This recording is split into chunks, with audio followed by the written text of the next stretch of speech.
Hi, Bessie! Kung kaganto nga naman kakulimlim ang panahon, parang ang sarap nga naman talagang bumalik sa higaan. Kaso, Bessie, yung ating nyo, nagpipiling Disney Princess. Aba, tignan nyo nga naman talaga ang ginawa ng ating nyo, piling Disney Princess.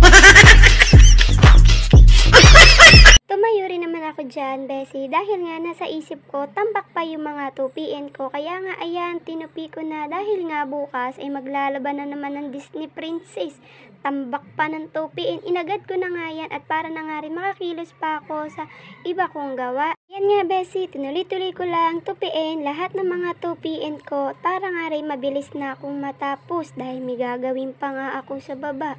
At ayan nga, kung makikita nyo, paliit na rin naman ang paliit yung mga tinutupi ko dyan dahil nga gawa na, patapos na rin naman ako.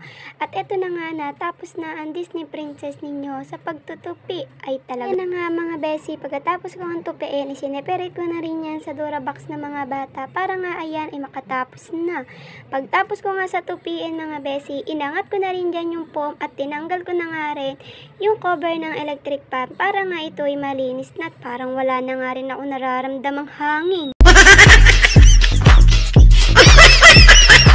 At ngayon nga, Bessie, tinuloy ko lang din yung ginagawa ko at yan nga, itinabi ko muna yung extension dun sa gilid para nga rin makababa na ako at linis ko na nga rin itong electric fan.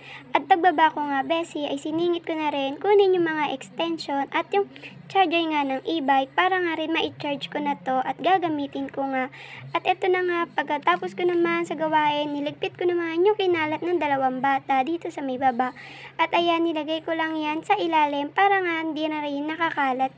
At ayan nga, Bessie, pinuntahan ko muna yung e-bike dun sa may parking para nga tanggalin na rin yung cover. Kung gusto nyo nga ng cover na yan, ibibigay ko sa inyo yung link at nandun nga lang sa comment below. At ito na nga, sinaksak ko na rin yung extension at pati nga yung e-bike para nga tapos na at yung atin yung ngiting tagumpay na. Nga, Bessie, pagtapos ko, kumain na rin kami ng mga bata. Ulam nga namin dyan, miswa. At dito naman, nagpahinga ako sandali. Inugasan ko na rin yung electric pan namin para nga mamaya maikabit na nga to at meron na nga maibugang hangin. Yan nga mga Bessie, tinuloy ko lang din yung paglilinis dyan sa parts ng electric pan. Pati nga yung dalawang bilog ay dinamay ko na para na nga rin malinis. At huli ko na nga lang din na nahuhugasan yung likod ng electric pan. Pagkatapos ko nga hugasan ay binanlawan ko na nga rin yan.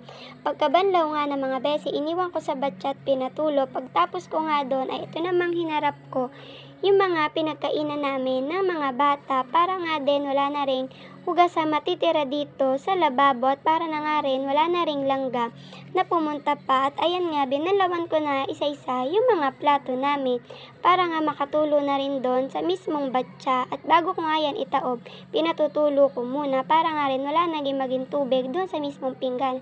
Ayun lang, salamat sa panonood.